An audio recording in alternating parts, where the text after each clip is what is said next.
Hello दोस्तों, आज की हमारी कहानी है खून सफ़ेद।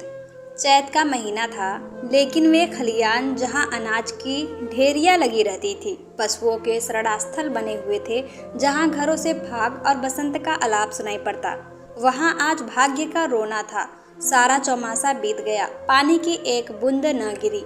जेठ में एक बार मूसलाधार वृष्टि हुई थी। किसान फूले न समाये खरीफ की फसल बो दी, लेकिन इंद्रदेव ने अपना सर्वस्व शायद एक ही बार लुटा दिया था। पौधे उगे, बढ़े और फिर सूख गए। गोचर भूमि में घास न जमी। बादल आते, घटाएं उमड़ती। ऐसा मालूम होता कि जल थल एक हो जाएगा, परंतु वे आशा की नहीं, दुख की घटाएं थी। किसानों ने बहुतेरे जल तप किए, ईंट और पत्थर देवी देवताओं के नाम से पूजाए, बलिदान किए। पानी की अभिलाषा में रक्त के पनाले बह गए, लेकिन इंद्रदेव किसी तरह न पसीजे। न खेतों में पौधे थे, न गोचरों में घास, न तालाबों में पानी। बड़ी मुसीबत का सामना था। जिधर देखिए धूल उड़ रही थी। दरिद्रता और क्षुधा पीड़ा के दारुण दृश्य दिखाई देते थे। लोगों ने पहले तो गहने और बर्तन गिरवी रखे और अंत में बेच डाले। फिर जानवरों की बारी आई, और जब जीविका का अन्य कोई सहारा न रहा, तब जन्मभूमि पर जान देने वाले किसान बाल बच्चों को लेकर मजदूरी करने निकल पड़े। अकाल पीड़ितों की सहायता के लिए कहीं कहीं सरकार की सहायता से काम खुल गया था। बहुतेरे वही जाकर जमे, जहाँ जिसको सुविधा हुआ वह वही उधर से निकल गया। संध्या का समय था। जादू राय थका मांदा आकर बैठ गया और स्त्री से उदास होकर बोला, दरखास्त नामंजूर हो गई। यह कहते कहते वह आंगन में जमीन पर लेट गया। उसका मुख पीला पड़ रहा था और आते सुकड़ी जा रही थी।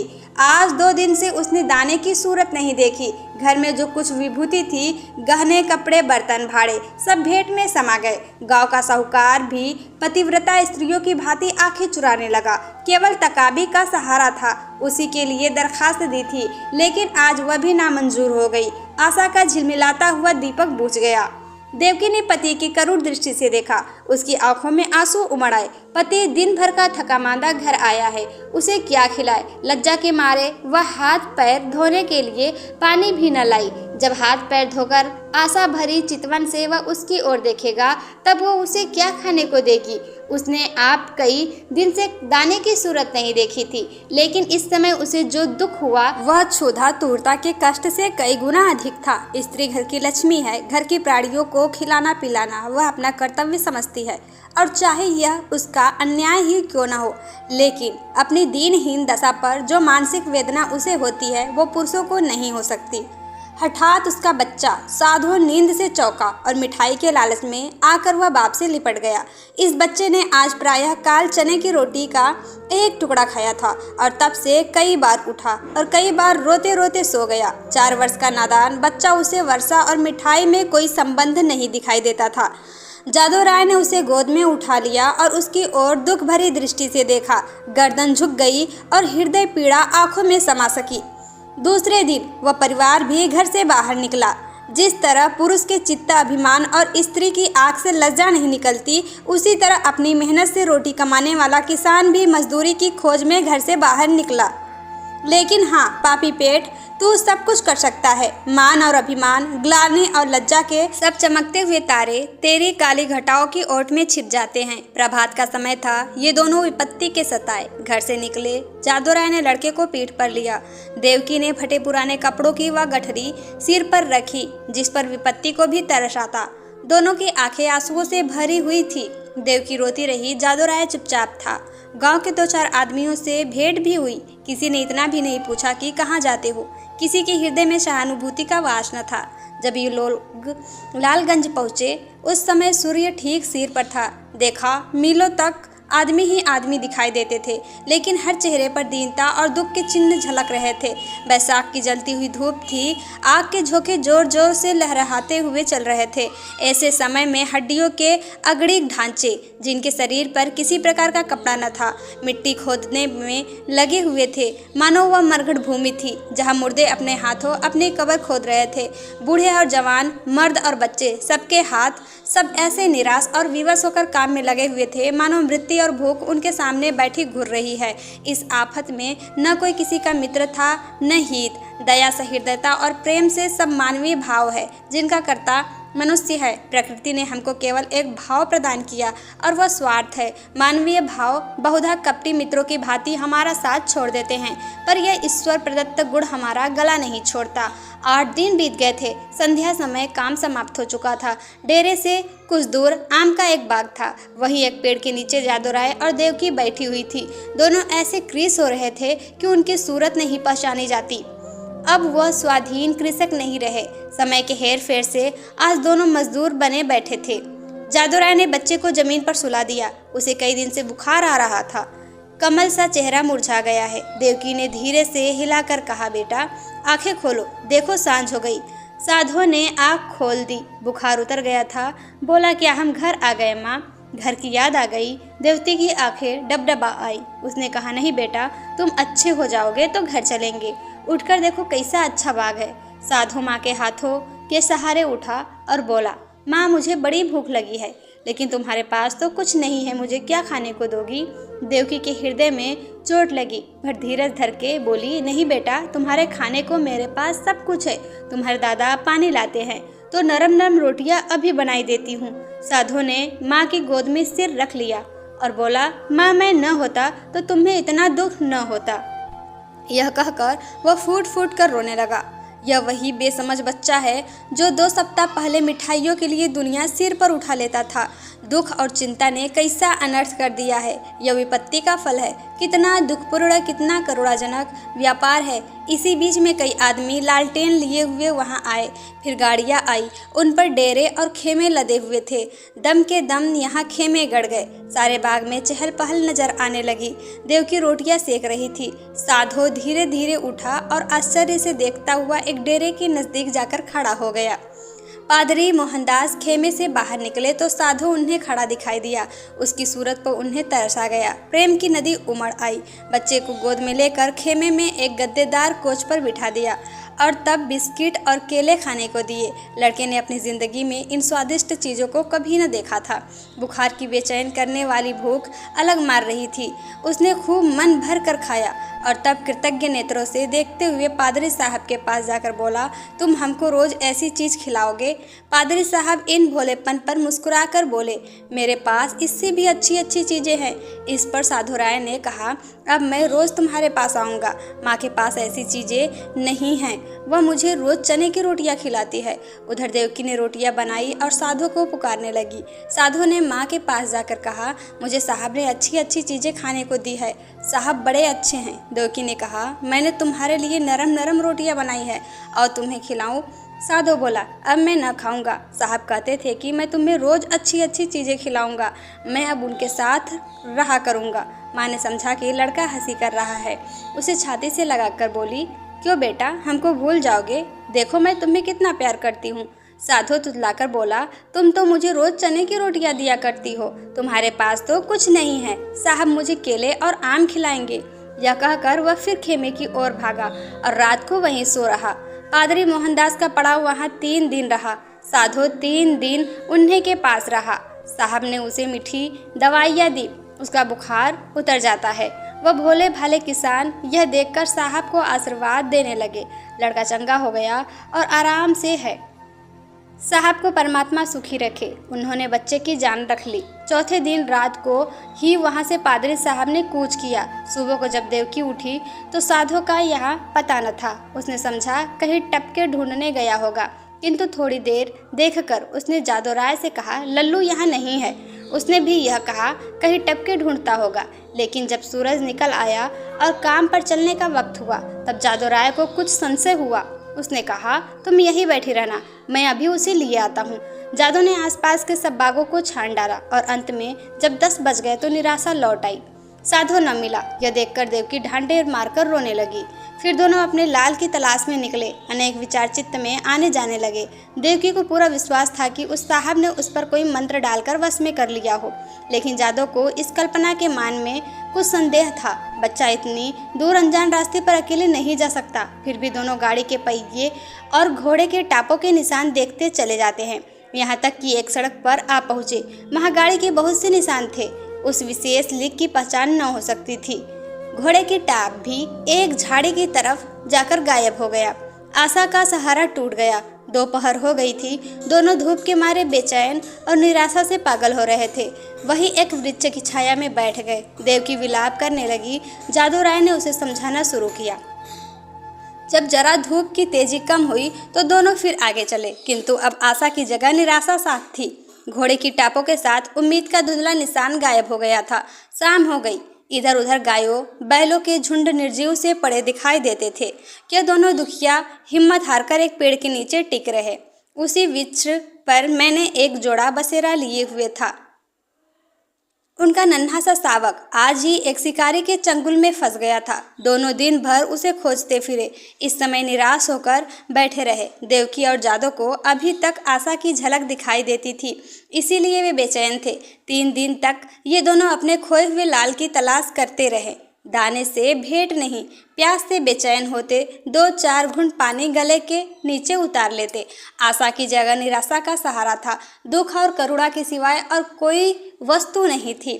किसी बच्चे के पैर के निशान देखते तो उनके दिल में आशा तथा भय की लहरें उठने लगती थी, लेकिन प्रत्येक पग उन्हें अभीष्ट स्थान से दूर लिए जाता था। इस घटना को हुए 14 वर्ष बीत गए। इन 14 वर्षों में सारी काया पलट गई। चारों ओर राम राज्य दिखाई देने लगा। इंद्रदेव ने कभी उस तरह अपनी निर्दयता न दिखाई और न जमीन ने ही। उमड़ी हुई नदियों की तरह अनाज से ढेकियां भरी चली। उजड़े हुए गांव बस गए। मजदूर किसान बन बैठे और किसान जायदाद का तलाश में दौड़ने लगे। वही चैत के दिन थे। सुनारों के दरवाजे पर सारे दिन और आधी रात तक ग्राहकों का जमघट लगा रहता था। दर्जी को सिर उठाने की फुर्सत न थी। इधर उधर दरवाजों पर घोड़े हिनहिना रहे थे। देवी की पुजारियों को अजीर्ण हो रहा था। जादू राय के दिन भी फिरे। घर पर छप्पर की जगह खपरेल हो गया है। दरवाजे पर अच्छे बैलों की जोड़ी बंधी हुई है। वह अब अपनी बहली पर सवार होकर बाजार जाया करता है। उसका बदन अब उतना सुडौल नहीं है। पेट पर इस सुदशा का विशेष प्रभाव पड़ा है और बाल भी सफ़ेद हो चले हैं। देवकी की गिनती भी गांव की बूढ़ी औरतों में होने लगी है। व्यवहारिक बातों में उसकी बड़ी पूछ हुआ करती है। जब वह किसी पड़ोसिन के घर जाती है तो वहाँ की बहुएं भय के मारे थरथराने लगती है। उसके कटु वाक्य और तीव्र आलोचना की सारे गांव में धाक बंधी हुई है। महीन कपड़े अब अच्छे नहीं लगते, लेकिन गहनों के बारे में वह उतनी उदासीन नहीं है। उनके लिए जीवन का दूसरा भाग इससे कम उज्जवल नहीं है। उनकी 2 संतानें हैं। लड़का माधो सिंह अब खेती बाड़ी के काम में बाप की मदद करता है। लड़की का नाम शिव गौरी है। वह भी माँ को चक्की पीसने में सहायता दिया करती है और खूब गाती है। बर्तन धोना उसे पसंद नहीं, लेकिन चौका लगाने में निपुण है। गुड़ियों की ब्याह करने से उसका जी कभी नहीं भरता। आए दिन गुड़ियों के विवाह होते रहते हैं। हाँ, इनमें किफ़ायत का पूरा ध्यान रहता है। खोए हुए साधों की याद अभी बाकी है। उसकी चर्चा नित्य हुआ करती है और कभी बिना रुलाए नहीं रहती। देवकी कभी कभी सारे दिन उस लाडले बेटे की सूद में अधीर रहा करती है। सांझ हो गई है। बैल दिन भर के थके मादे सिर झुकाए चले आते थे। पुजारी ने ठाकुर द्वार में घंटा बजाना शुरू किया। आजकल फसल के दिन है, रोज पूजा होती है। जादू राय खाट पर बैठे नारियल पी रहे थे। शिव गौरी रास्ते में खड़ी उन बैलों को कोस रही थी जो उसके भूमिस्थ विशाल भवन का निरादर करके उसे रौंदते चले जाते थे। घड़ियाल और घंटे की आवाज़ सुनते ही जादू राय भगवान का चरणामृत लेने के लिए उठे ही थे कि उन्हें अकस्मात एक नवयुवक दिखाई पड़ा जो भूखते हुए कुत्तों को दुत्कारता बाइसिकल को आगे बढ़ाता हुआ चला आ रहा था। उसने उनके चरणों पर अपना सिर रख दिया। जादू राय ने गौर से देखा और तब दोनों एक दूसरे से लिपट गए। माधो भौचक होकर बाइसिकल को देखने लगा। शिव गौरी रोती हुई घर में भागी और देवकी से बोली, दादा को साहब ने पकड़ लिया है। देवकी घबराई हुई बाहर आई। साधु उसे देखते ही उसके पैरों पर गिर पड़ा। देवकी से छाती से लगाकर रोने लगी। गांव के मर्द, औरतें और बच्चे सब जमा हो गए। मेला सा लग गया। साधु ने अपने माता पिता से कहा, मुझ अभागे से जो कुछ अपराध हुआ हो उसे क्षमा कीजिए। मैंने अपनी नादानी से स्वयं बहुत कष्ट उठाए और आप लोगों को भी दुख दिया, लेकिन अब मुझे अपनी गोद में लीजिए। देवकी ने रोकर कहा, जब हमको छोड़कर भागे थे तो हम लोग तुम्हें दिन दिन तक दाना पानी की ढूंढते रहे। जब निराश हो गए तब अपने भाग्य को रोकर बैठ रहे। तब से आज तक कोई ऐसा दिन न गया कि तुम्हारी सुधि न आई हो। रोते रोते एक युग बीत गए अब तुमने खबर ली है। बताओ बेटा, उस दिन तुम कैसे भागे और कहाँ जाकर रहे? साधु ने लज्जित होकर उत्तर दिया, माताजी अपना हाल क्या कहूँ, मैं पहर रात रहे आपके पास से उठकर भागा। पादरी साहब ने पड़ाव का पता शाम ही को पूछ लिया था। बस पूछता हुआ उनके पास दोपहर को पहुंच गया। साहब ने मुझे पहले समझाया कि अपने घर लौट जाओ, लेकिन जब मैं किसी तरह राजी न हुआ तो उन्होंने मुझे पूना भेज दिया। मेरी तरह वहाँ सैकड़ों लड़के थे। वहाँ बिस्कुट और नारंगियों का भला क्या जिक्र। जब मुझे आप लोगों की याद आती मैं अक्सर रोया करता, मगर बचपन की उम्र थी, धीरे धीरे उन्हें लोगों से हिल मिल गया। हाँ, जब से कुछ होश हुआ है और अपना पराया समझने लगा हूँ, तब से अपनी नादानी पर हाथ मलता रहा हूँ। रात दिन आप लोगों की रट लगी हुई थी। आज आप लोगों के आशीर्वाद से यह शुभ दिन देखने को मिला। दूसरों में बहुत दिन काटे, बहुत दिनों तक अनाथ रहा। अब मुझे अपनी सेवा में रखिए, मुझे अपनी गोद में लीजिए। मैं प्रेम का भूखा हूँ। बरसों से मुझे जो सौभाग्य नहीं मिला वह अब दीजिए। गांव के बहुत से बुढ़े जमा थे। उनमें से जगत सिंह बोले, तो क्यों बेटा, तुम इतने दिनों तक पादरियों के साथ रहे, उन्होंने तुमको भी पादरी बना लिया होगा। साधु ने सिर झुकाकर कहा, जी हाँ, यह तो उनका दस्तूर है। जगत सिंह ने जादू राय की तरफ देखकर कहा, यह बड़ी कठिन बात है। साधु बोला, बिरादरी मुझे जो प्रायश्चित बतलाएगी मैं उसे करूँगा। मुझसे जो कुछ बिरादरी का अपराध हुआ है नादानी से हुआ है, लेकिन मैं उसका दंड भोगने के लिए तैयार हूँ। जगत सिंह ने फिर जादू राय की तरफ कनखियों से देखा और गंभीरता से बोले, हिंदू धर्म में ऐसा कभी नहीं हुआ है। ये तुम्हारे माँ बाप तुम्हें अपने घर में रख ले, तुम उनके लड़के हो, मगर बिरादरी कभी इस काम में शरीक न होगी। बोलो जादू राय, क्या कहते हो? कुछ तुम्हारे मन की भी सुन ले। जादू राय बड़ी दुविधा में था। एक ओर तो अपने प्यारे बेटे की प्रीति थी, दूसरी ओर बिरादरी का भय मारे डालता था। जिस लड़के के लिए रोते रोते आंखें फूट गई, आज वही सामने खड़ा आंखों में आंसू भरे कहता है, पिताजी मुझे अपनी गोद में लीजिए, और मैं पत्थर की तरह अचल खड़ा हूँ। शोक, इस निर्दयी भाइयों को किस तरह समझाऊं, क्या करूं क्या ना करूं। लेकिन माँ की ममता उमड़ आई। देवकी से न रहा गया। उसने अधीर होकर कहा, मैं अपने घर में रखूंगी और कलेजे से लगाऊंगी। इतने दिनों के बाद मैंने उसे पाया है, अब उसे नहीं छोड़ सकती। जगत सिंह रुष्ट होकर बोले, चाहे बिरादरी छूट ही क्यों न जाए। देवकी ने भी गर्म होकर जवाब दिया, हाँ, चाहे बिरादरी छूट जाए। लड़के वालों के लिए ही आदमी बिरादरी की आड़ पकड़ता है। जब लड़का न रहा तो भला बिरादरी किस काम आएगी। इस पर कई ठाकुर लाल लाल आंखें निकाल कर बोले, ठकुराइन ठकुराइन, बिरादरी की तो खूब मर्यादा करती हो। लड़का चाहे किसी रास्ते पर जाए, लेकिन बिरादरी चू न करे। ऐसी बिरादरी कहीं होगी? हम साफ साफ कह देते हैं कि अगर यह लड़का तुम्हारे घर में रहा तो बिरादरी भी बता देगी कि वह क्या कर सकती है। जगत सिंह कभी कभी जादू राय से रुपए उधार लिया करते थे। मधुर स्वर से बोले, भाभी, बिरादरी यह थोड़े ही कहती है कि तुम लड़के को घर से निकाल दो। लड़का इतने दिनों के बाद घर आया है तो हमारे सिर आंखों पर रहे। बस जरा खाने पीने और छूत छात का बचाव बना रहना चाहिए।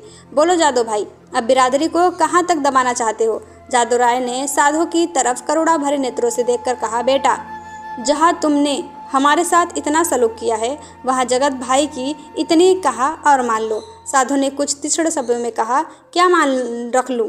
यह कि अपनों में गैर बन कर रहूं? अपमान सहूं? मिट्टी का घड़ा भी मेरे छूने से अशुद्ध हो जाए? न, यह मेरा किया न होगा। इतनी निर्लज्ज नहीं हूँ। जादू राय का पुत्र की यह कठोरता अप्रिय मालूम हुई। वे चाहते थे कि इस वक्त बिरादरी के लोग जमा है, उनके सामने किसी तरह समझौता हो जाए। फिर कौन देखता है कि हम उसे किस तरह रखते हैं। चिढ़कर बोले, इतनी बात तो तुम्हें माननी ही पड़ेगी।